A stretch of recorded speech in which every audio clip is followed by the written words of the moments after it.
Hey guys, it's Andrew from Tenco Hydro. Nice to meet you for anyone new that might be watching this video and hasn't met Tenco Hydro before.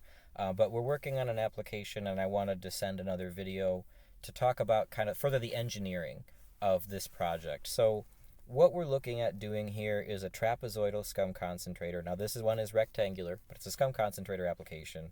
Trapezoidal here, going into a screw conveyor, and then dropping into a dumpster with some biofilm. So we had a couple of engineering questions. First of all, this is a rectangular scum concentrator. If you want to see what the trapezoidal one looks like, you go to tencohydro.com, products, scum concentrator, and then technical documents, SCM trapezoid 6x20. That'd be one example.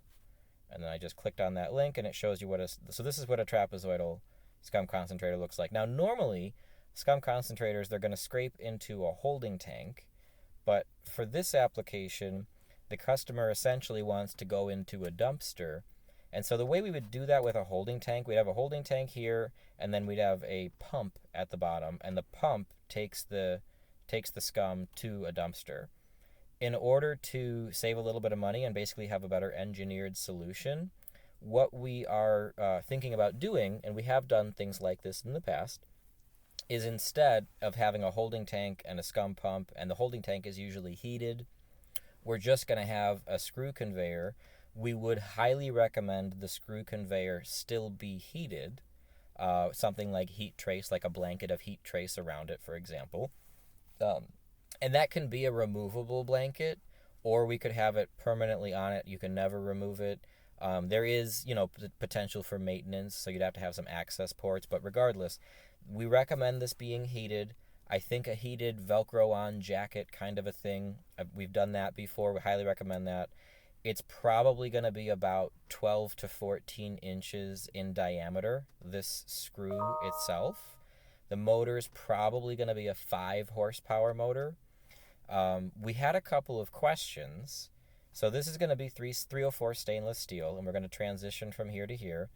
The questions were, if we want to de-water as much as possible, we have a dumpster with biofilm here, so the scum is going to dump into this dumpster, and then the biofilm is essentially going to be like a cheesecloth that catches the scum, and then the water drips out, and the water can go to a drain or anything, but we heard that de-watering was really important.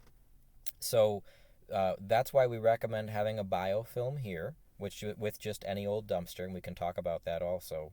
But this screw conveyor, we have it a little bit on an incline, and the reason for that is because we wanted to do a little dewatering. Here is a drip leg, and with a little bit of an incline, you're going to get a little bit of fallback. With every screw that pushes forward, you're going to get a little bit falling backwards, and water is the thing that's most likely to fall backwards and go drain, and this would be drained into a pipe. So this is, again, hard piped into a drain.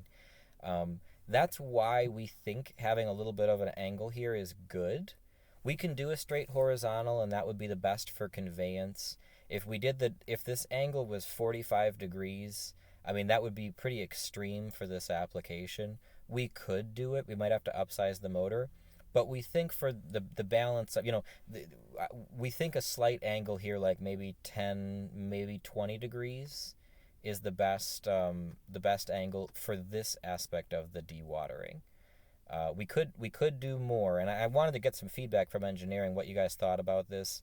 And then a big question that we have is, how long does this screw conveyor need to be, and how supported does it need to be? That's kind of the big question. So what's coming out of here, I'll just briefly go through that. This is a 6x17 scum concentrator trapezoidal, and so it's sized for 75 to 125 GPM, just so you know. This screw conveyor is sized for that as well.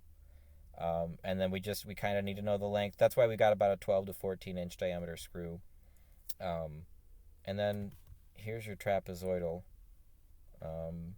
Yeah, I guess let us know if you have any questions about this, and we're happy to have a meeting as well, but I thought kind of walking through it with this video might make sense.